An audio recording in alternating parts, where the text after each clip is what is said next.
台湾台语全国政策中部论坛今日伫咧台中教育大学举办，来讨论台语的语言政策，要实现台语社群的语言权益。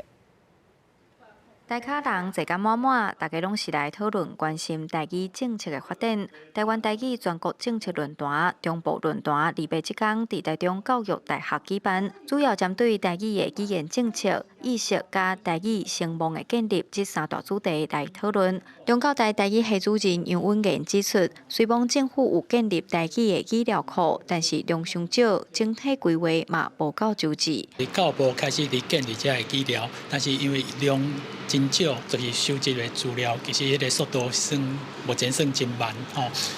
第二就是讲，主要做一寡较好的规划，目前其实是还阁伫初步伫讨论尔。杨文彦认为，台语的语料库爱进一步做长词、书性的标记等等，未来运用才会当愈全面，提供学术研究运用。论坛中也搁再提出成立台语专职单位的必要性，而且爱互后一代愿意开嘴讲台语，才会当互台语继续生态传承。